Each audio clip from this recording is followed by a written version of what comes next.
All right, good afternoon, everyone. My name is Julie Shields Rutina, and I'm the Director of College Planning, Education, and Training at MEFA. And I want to welcome you to our webinar, which is Navigating the Challenges and Delays of the New FAFSA. I'm going to go over a couple of logistics, and then I'm going to turn it over to our college relations team. So Sean Morrissey and Stephanie Wells are directors of college relations at MEFA.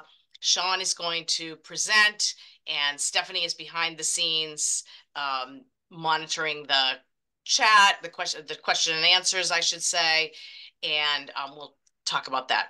But I just want to say that we know that the whole financial aid application process and the issues with the FAFSA have been very frustrating, really anxiety producing. It's been quite the year.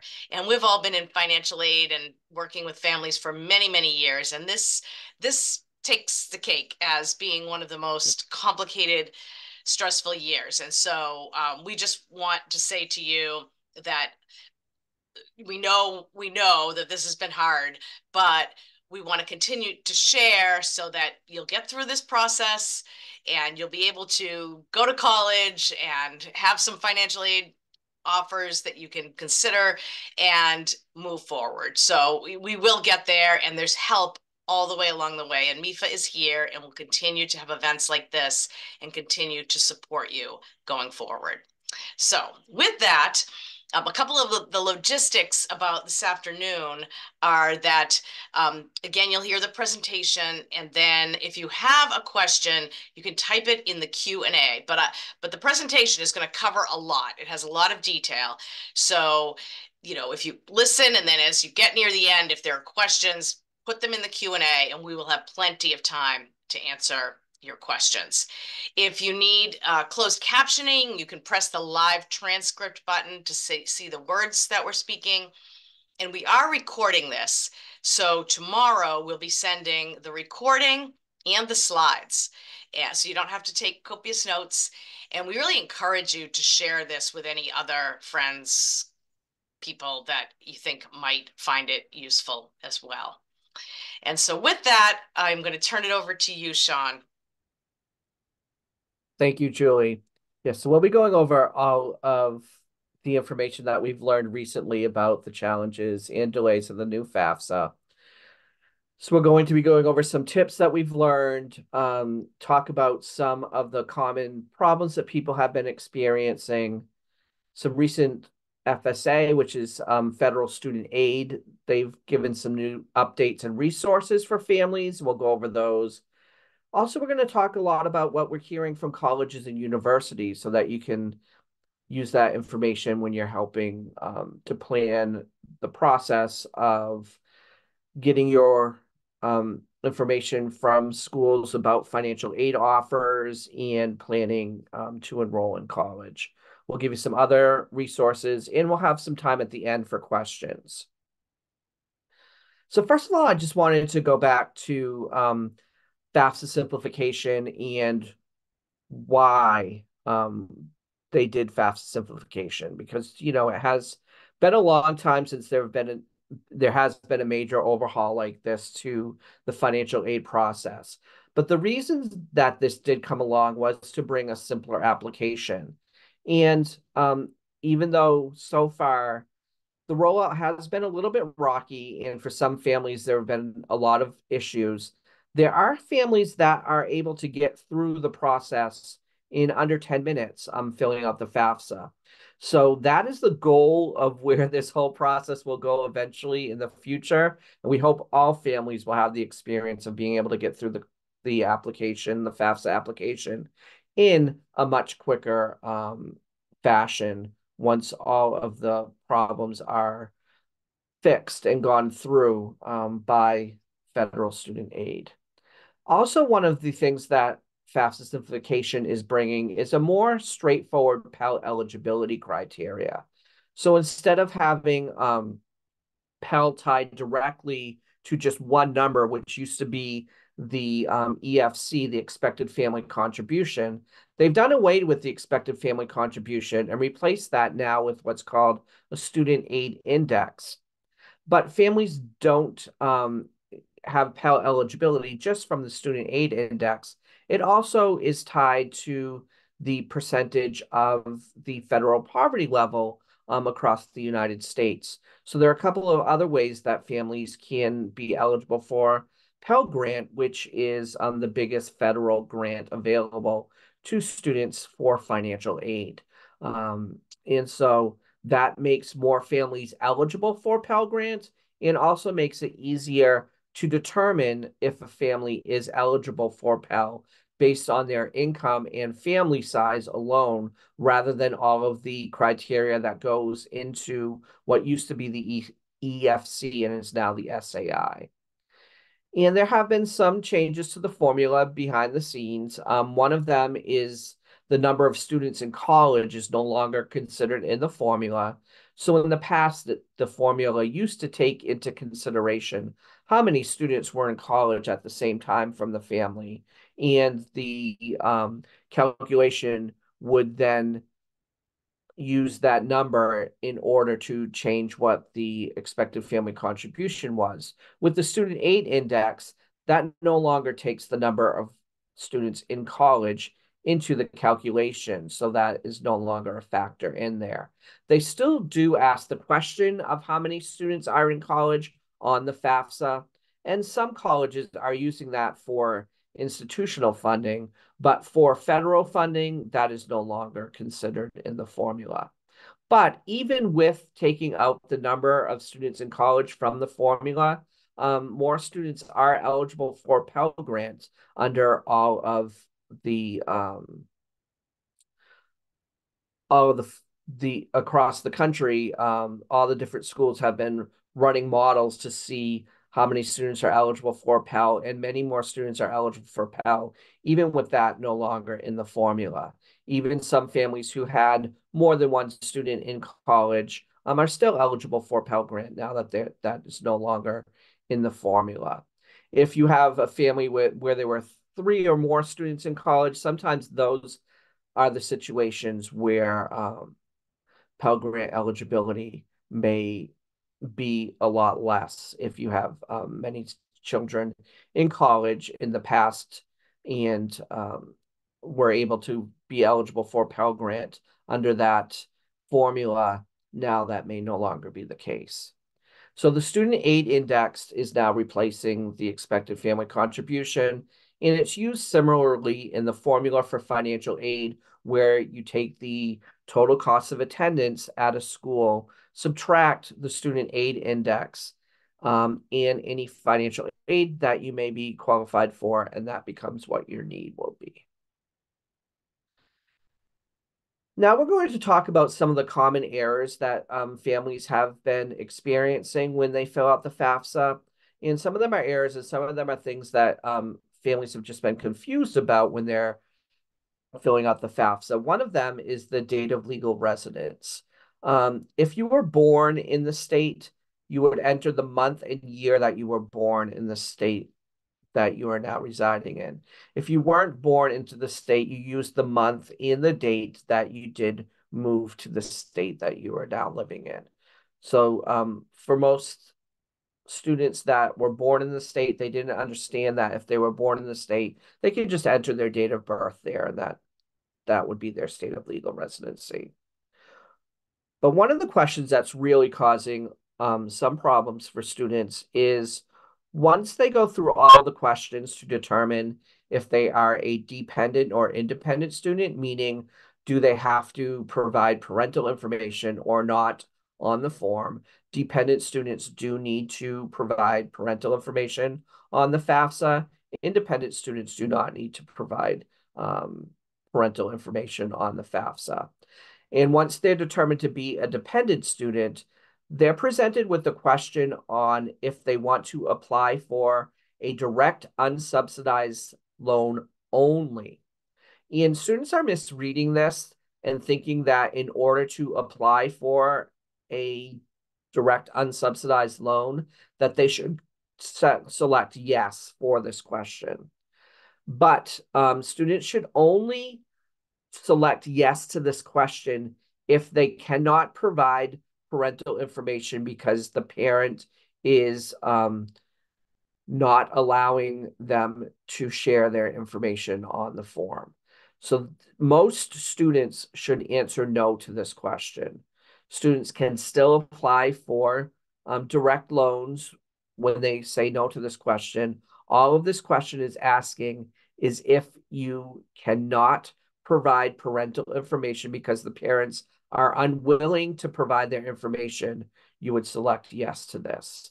FSA is going to change the wording of this question very soon so that it is a little less misleading for students, and hopefully students will correctly say no to this question in most cases unless the parent is unwilling to give their information.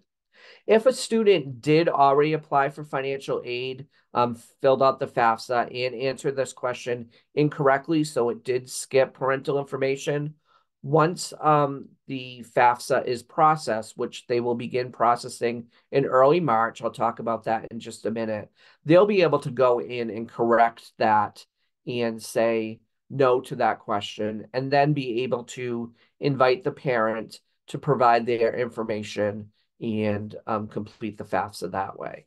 But as of now, students, if they're going in, should select no to that question unless the parents are unwilling to give their information. There's also problems for contributors who do not have a social security number. Right now, FSA is working on the issue, and they said that they will have a fix to this by early March so that contributors without an SSN will be able to complete the process properly. They do realize that there are some situations where a student may need to have a date of submission on their FAFSA for a scholarship, a deadline with a state agency, or a deadline with a school, that they need to have a FAFSA submitted before early March. If that is the case, they have provided a workaround for students. Only in that case, they're not recommending this for most students. For most students, it's better to just wait until the fix comes out in early March. But there is a 9-step process that students can take in order to submit a FAFSA, and it will reject the FAFSA for the student because the parent won't be able to put their information on there, but they can manually go in and enter some information. And this, I'll just quickly show you the step-by-step in order to do that. There is a link here in the slides that we'll be sending you with the 9 steps to go through that if you are in that situation and do need to submit a FAFSA before it becomes available in early March.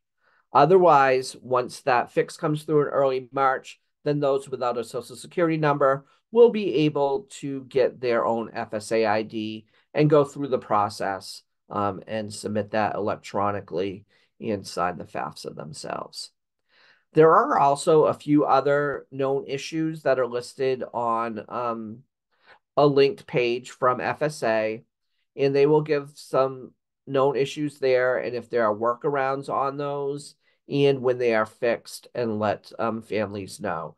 And so you can choose that link there as well if you want to see some of those other issues. We are talking about a lot of them today in this presentation.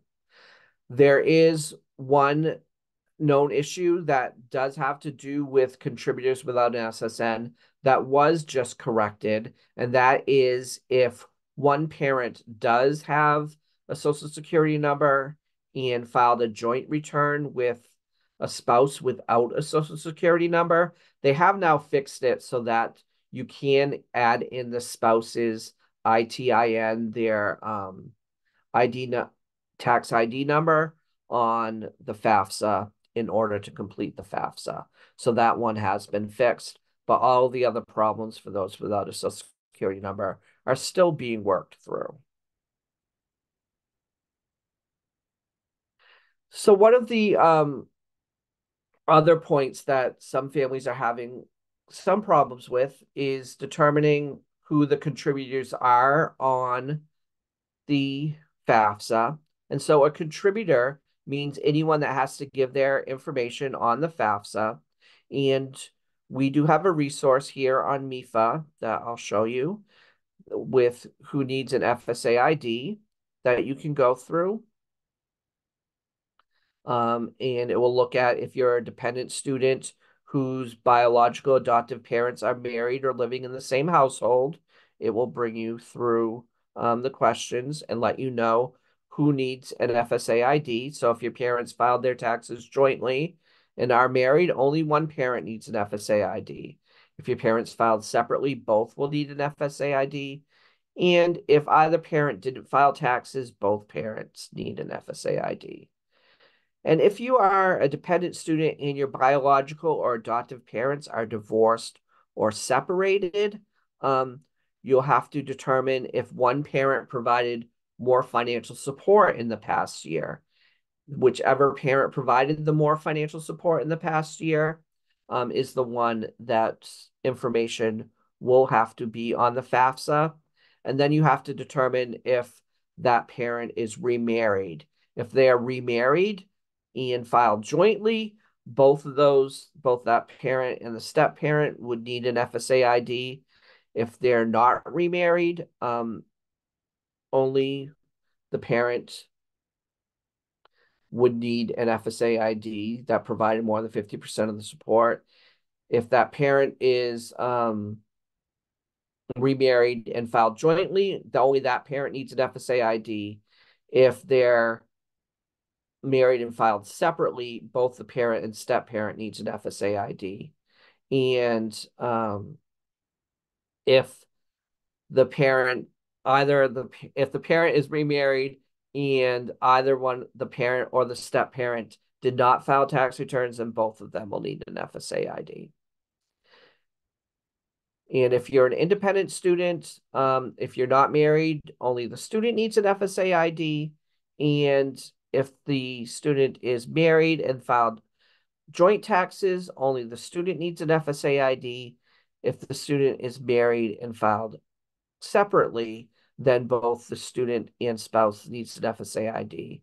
And if the student is married and did not file taxes, or the spouse did not file taxes, both of them would need an FSA ID. And in all cases for dependent students, the student also needs an FSA ID in addition to the parents.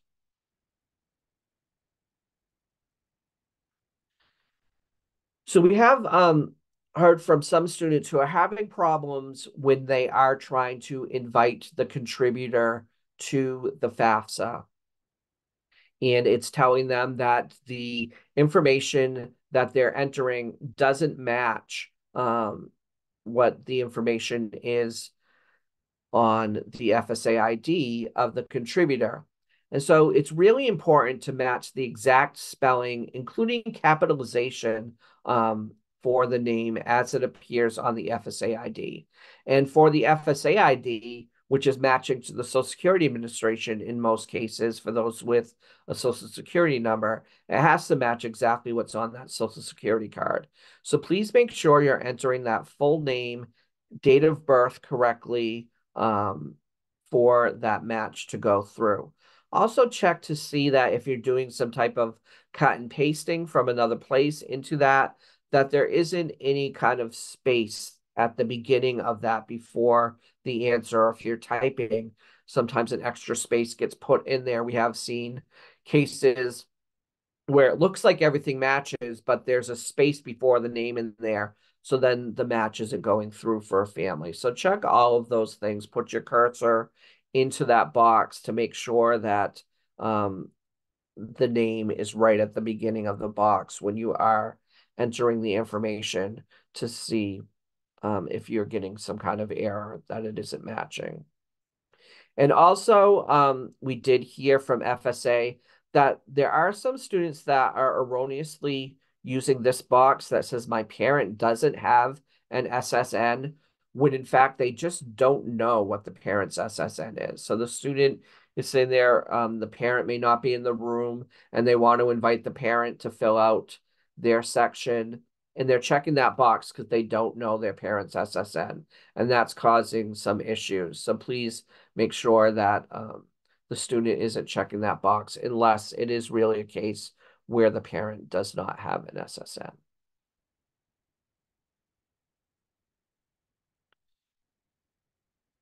And we've heard that the best process for families is to have the student start the FAFSA with their FSA ID and sign it before any contributor starts their portion. We have seen families where the student will start and then simultaneously the parent will go into their invitation and start filling theirs out before the student has finished their part. And then for whatever reason, the parent may finish their part first and hit submit, and it will submit the FAFSA, um, even though it's not supposed to do it until everyone's section is complete. There have been cases where it has been erroneously submitting that for both parties before both parties have a chance to sign it, and then that is causing an error, and that cannot be corrected until the FAFSA processes, which isn't going to happen until early March.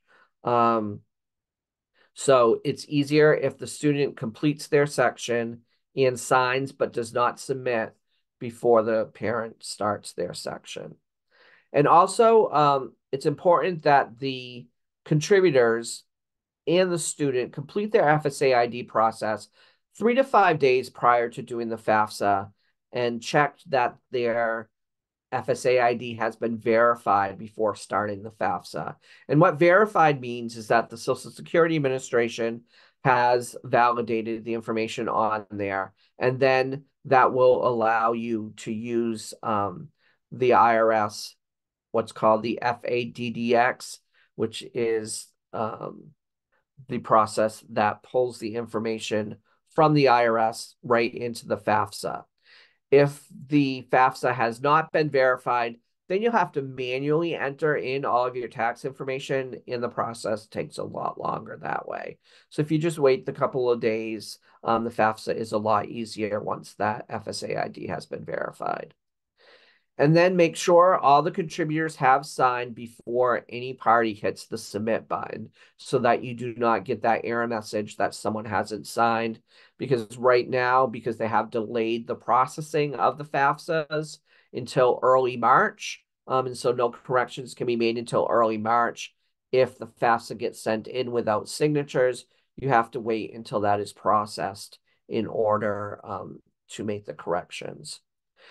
Can always check the FAFSA status at studentaid.gov by signing in with the student's FSA ID and checking the dashboard, and that will tell you what status that FAFSA is in.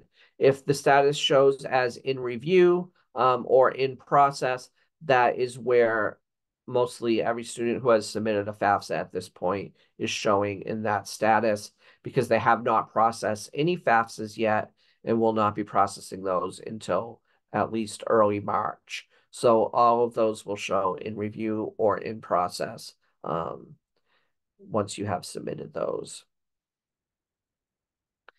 There is a new resource at studentaid.gov, at studentaid.gov/FAFSA tips, that gives some pro tips to fill out the 24-25 FAFSA. And it's going to show you tips about completing your FSA ID, what documents you need, and what contributor information you need in advance of the form, understanding tricky definitions or questions on the form. Once you're in the FAFSA form, there are little question marks next to each question. And if you click on those, it will give you more information, exactly what they're looking for in each of those questions. So if you are confused at any point in the FAFSA and want to know more information about that question, you can just click on one of those question marks and it will give you more information about that.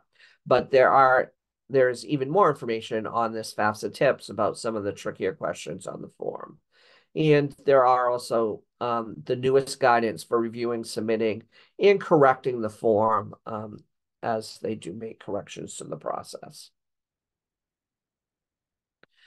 So the most recent information is that, excuse me, colleges, state agencies, and scholarship organizations will begin receiving FAFSA data starting in the first half of March. The information that will be sent to the schools and agencies will be based on the SAI tables being updated for inflation. So one of the reasons, excuse me, that all of this information is being delayed, being sent to schools, state agencies, and scholarship organizations is because they are making some changes to the calculation tables behind the scenes for inflation. And these changes are beneficial to families. For most families, it will mean a lower SAI and more financial aid eligibility with these new table updates. So that is one of the reasons why the information is being delayed, being sent to schools until at least March. We have learned that FAFSA submitted online will be processed first, followed by paper FAFSAs. So they're going to process all of the information they received via online FAFSA forms first, and they will process those in a first in, first out basis. So those that were received when the FAFSA first opened in late December, early January, those will go first, and they will do those in order. Students will receive an email informing them that their FAFSA has been fully processed and sent to their schools that they listed on the FAFSA. Once students receive that email, then they can go in and also take a look at their FAFSA summary. So their FAFSA summary will be available to them, and once they can look at the FAFSA summary, FAFSA submission summary, FSS, then they will be able to make corrections as well to their FAFSA.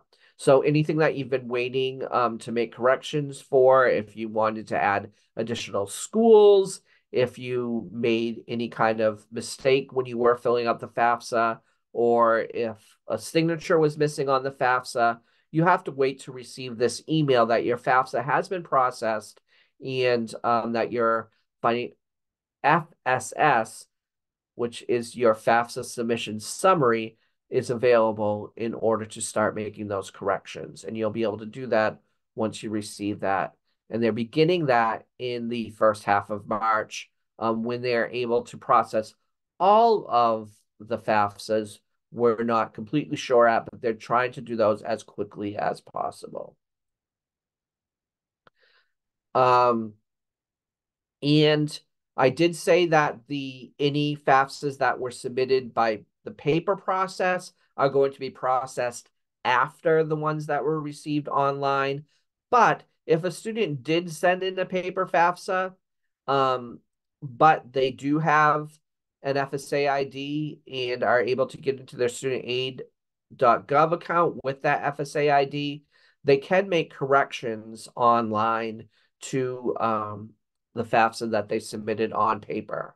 So you can make corrections using that FAFSA submission summary online, or if you did submit that on paper, they will send you a paper FAFSA submission summary as well. You can use that to make corrections, but that will process not as quickly as any changes that are made online. So if you are able to make the corrections online, that's always the best choice to make first. Or you can contact Federal Student Aid by calling them and making corrections that way as well. We did talk to a lot of schools, and they will be receiving the FAFSAs as quickly as possible starting in early March. But they did caution families to please at least give them 2 or more weeks before you start calling them to ask where your financial aid offers may be, because it will take them time to go through all of the FAFSAs that they are receiving and get out those financial aid offers to students. They really are working hard to get that information to students as quickly as possible. But they did ask that families please give them a little time to process those, because the more calls that they receive asking about when they might receive an offer, the longer that may keep them from actually processing the offers and getting those out to students. So please just give them a little bit of time to get through those offers. They're going to work through those as soon as possible.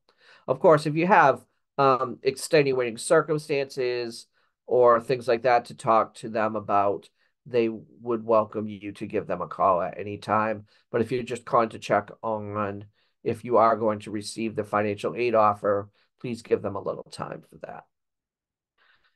We are also hearing from some schools that they are extending their financial aid and enrollment deadlines because of the delays to the process. For them to be getting the FAFSAs in early March is a lot later than they usually receive that. So for families to be able to make a decision by May 1st, it might delay the information getting out to families on time. So some schools are saying that they are extending their deadlines. Others have already extended their deadlines. There are some Massachusetts state universities that have extended their deadlines to June 1st at this point. Um, Others are still looking and may extend their deadlines. But most schools are saying they're going to be flexible with students because they know a lot of the deadlines and FAFSA submissions have not been going smoothly for students, and it's beyond your control as to submitting the FAFSA on time. So they know that how those delays are beyond family controls, and they're going to be flexible and work with students as best they can to get the information to you so that you can make the decisions on going to school. And there are schools that will be extending those deadlines as well. So check with the schools and see what they're doing with their deadlines. Look at their website, and they should be communicating with you as well if they do decide to change their deadlines. If you are having major problems filling out the FAFSA and you just can't get that submitted because you're receiving errors and you're not able to get through to FSA, because we know it's very difficult to get through on their helpline because they're very busy. If you're able to take screenshots of any errors you encountered to share those with schools or with scholarship agencies who are requiring things from a certain deadline, those might be helpful to help document that you are doing your best to fill that out, but you're just running into issues at this point.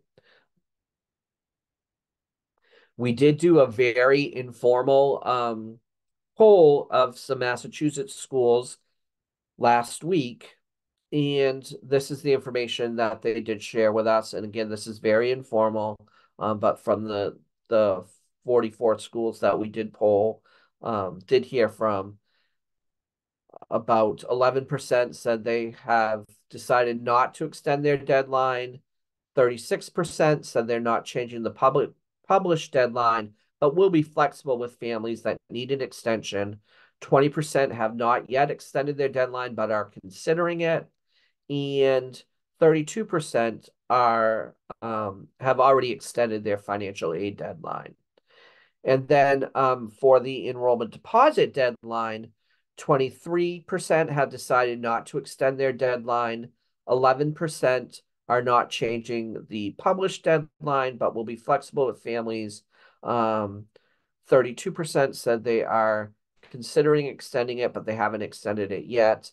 And 34% have extended their enrollment deposit deadline. So there is a lot more flexibility this year with deadlines, and schools will be willing to work with students.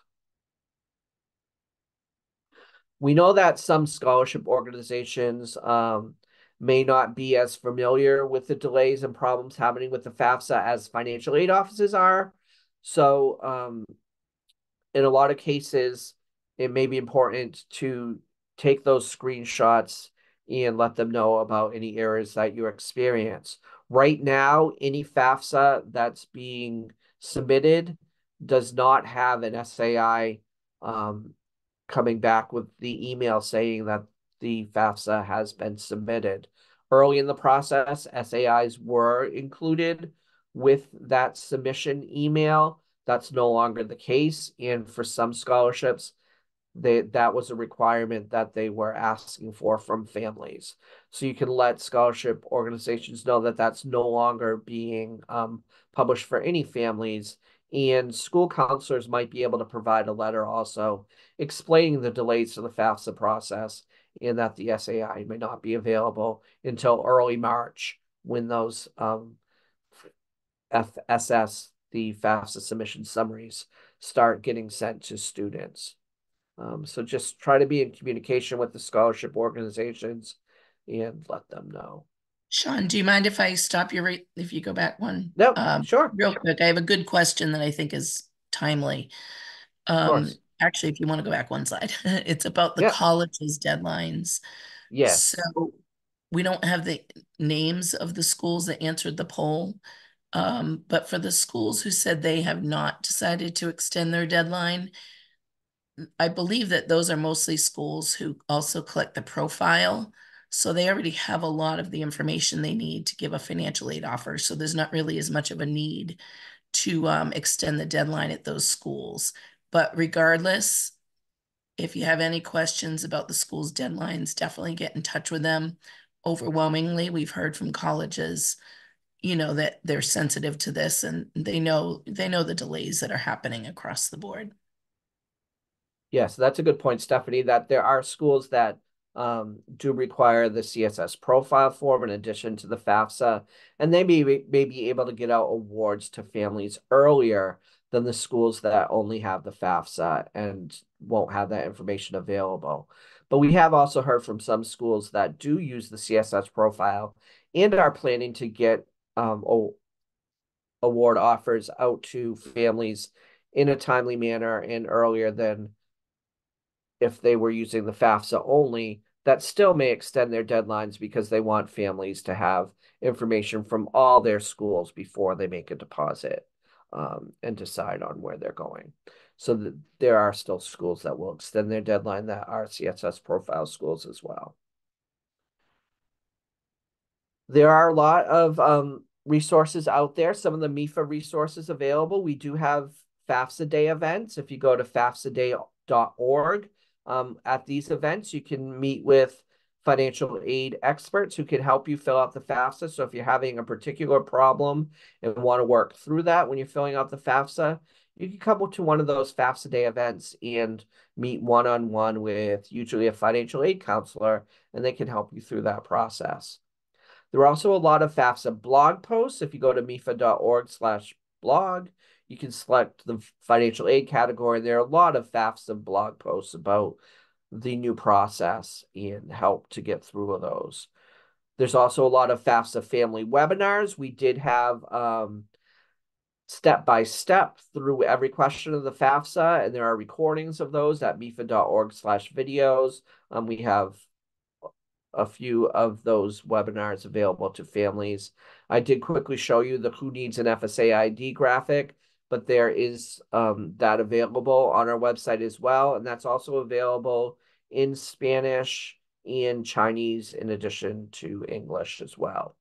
And there is a step to complete your FAFSA PDF at mefa.org/college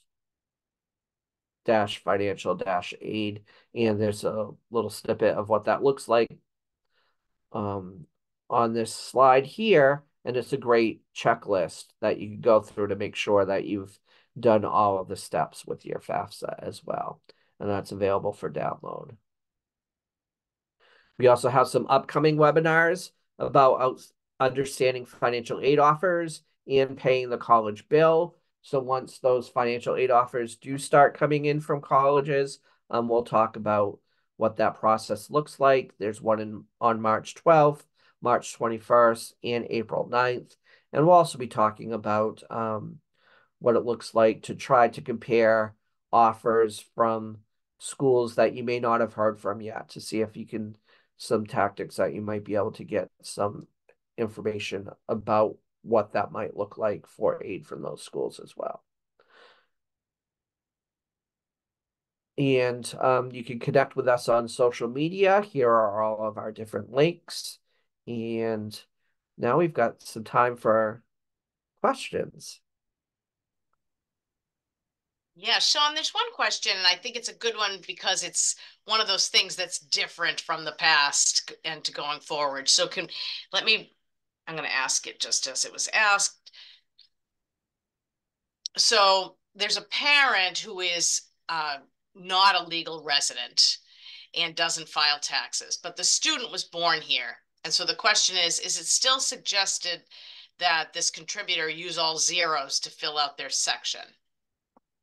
No, so in that case, when the parent doesn't have a social security number, you can no longer fill out the section with all zeros. There is now a process to obtain an FSA ID for someone without a social security number. Unfortunately, that process isn't completely working right now, but that will be available starting at the first half of March. But you can begin the process of creating an FSA ID without a social security number. Some families have been able to get through that process, but know that if you do end up running into any errors with that process, it's most likely that not that you're doing something wrong. There's just some glitches with that process right now. And those will be worked out hopefully by early March to complete the process. But you no longer can just put all zeros in when you don't have a social security number. You do have to create an FSA ID to complete the FAFSA. Thank you. And then just a few questions, but this one sort of addresses it.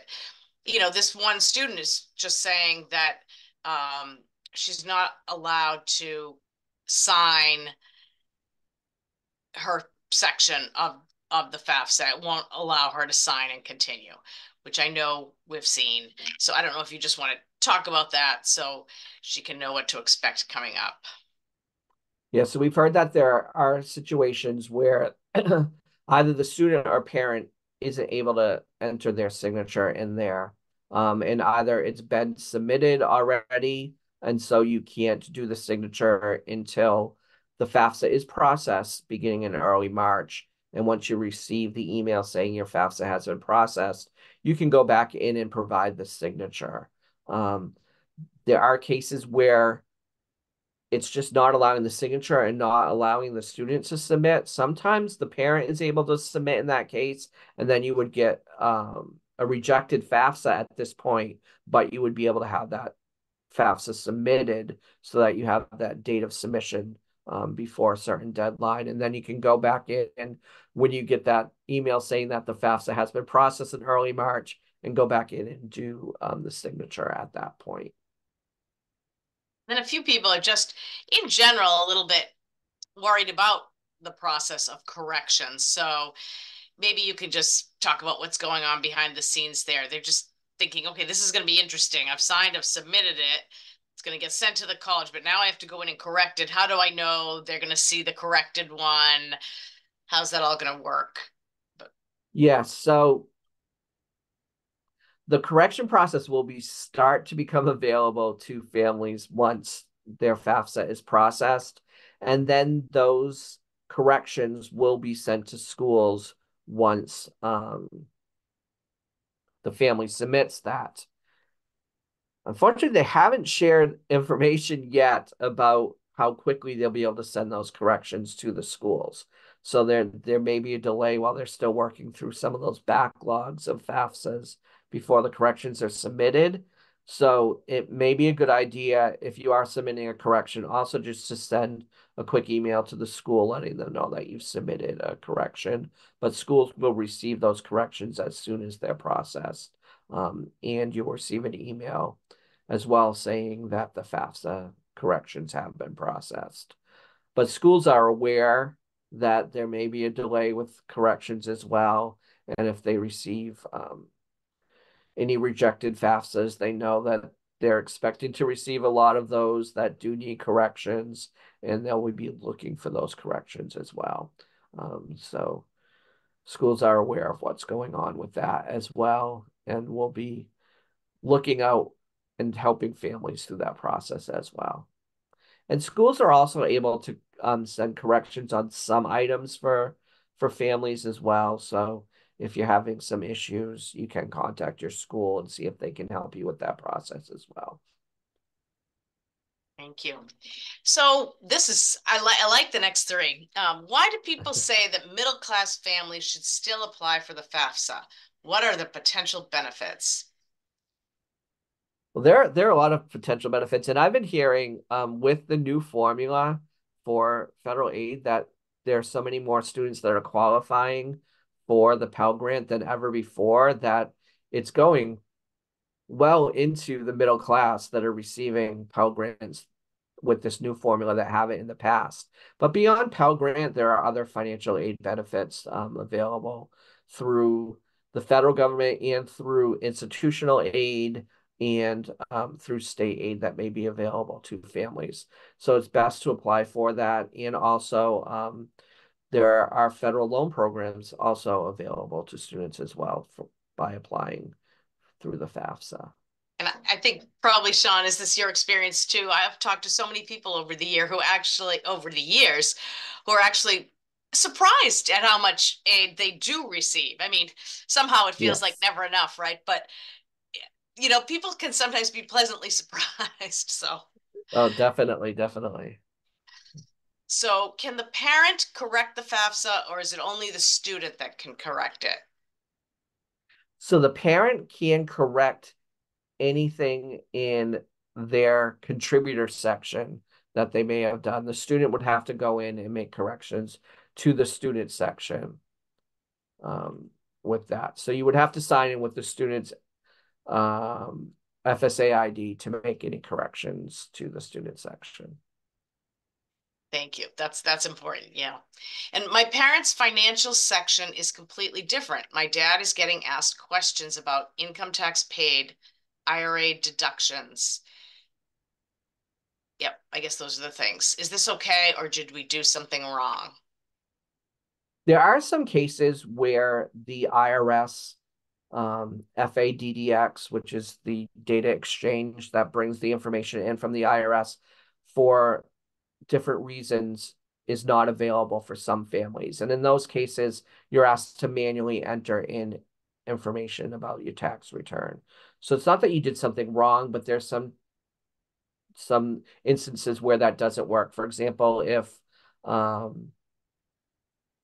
family that was married in 2022 for the taxes that are being filed, but have since divorced, they wouldn't be able to use the FADDX because they filed jointly, but now there's only one parent on there. There's no way for them to separate that.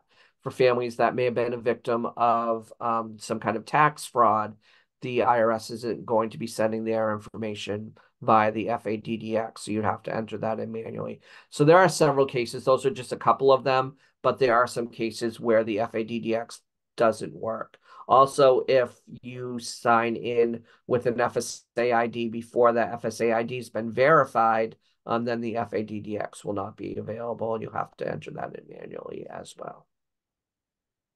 And then even this that brings up an issue that someone else mentioned. You know, people who are applying right now for enrollment in the fall of 2024 are using 2022 tax returns. What if things are very different now? What should a family do? If things are very different now, you should contact the financial aid office at the schools that you're applying to and let them know that the income is quite different now than when you filed in 2022. And they may require some additional information from you. They'll let you know what their process is for doing that appeal. But they will look at the information for the current year and take a look at that rather than the information from 2022 if it is different. And it might just be worth saying a few more words about the FSA ID, because of course, sometimes people are calling it the student aid account, studentaid.gov account, or FSA ID. So maybe just say a few words about that again. Yeah, so I've seen most recently that I don't know if it's FSA is doing it, but they've been changing it for interchangeably using FSA ID in studentaid.gov account. And they're the same thing. So in order to log into your studentaid.gov account, which you use to fill out your FAFSA, which you use to look at any federal student loans you might have, you can access all that information on studentaid.gov. And in order to do that, you need to fill out what's called an FSA ID. But it's also called your studentaid.gov account in certain places. So they are the same thing. And basically what it is, it's just a name and password that you use when you sign into studentaid.gov. Thank you. We answered a lot of these questions. Is there anything that we didn't answer or that you want to follow up on? We'll give you another minute or so. It's still before 5. But these were some great questions. And because it's, I think because it's taking so long for this whole process this year, of course you have all these questions. If we're moving quickly, you'd have the answers in hand. So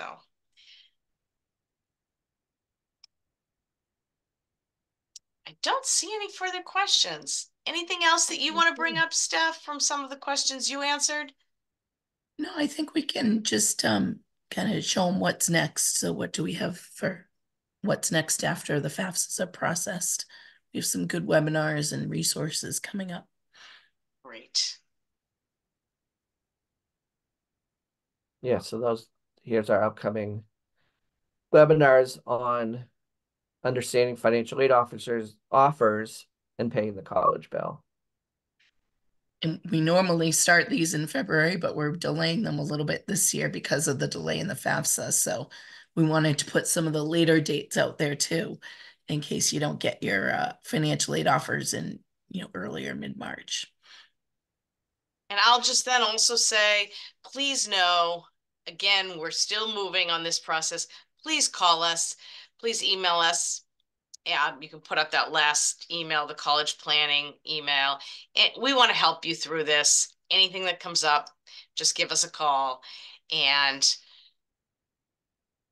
attend these future webinars so that you get everything in order before next year.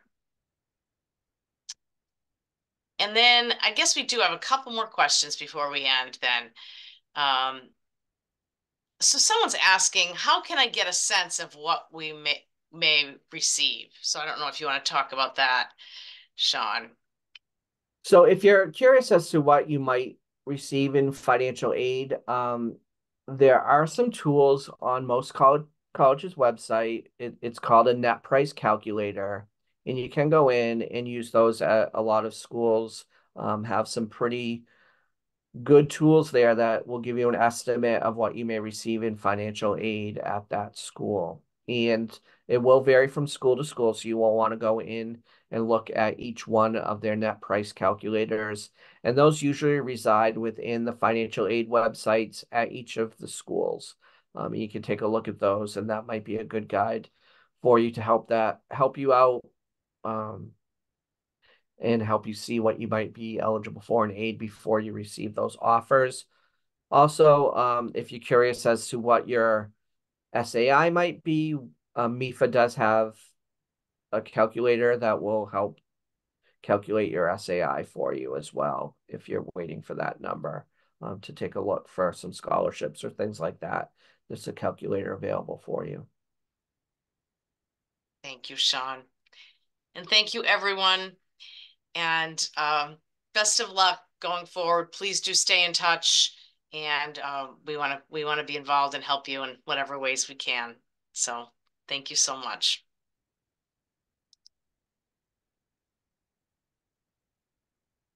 Oh, and so yes, someone asked about a one-on-one meeting. Feel free, please email that collegeplanning@mefa.org. Thanks. Bye-bye.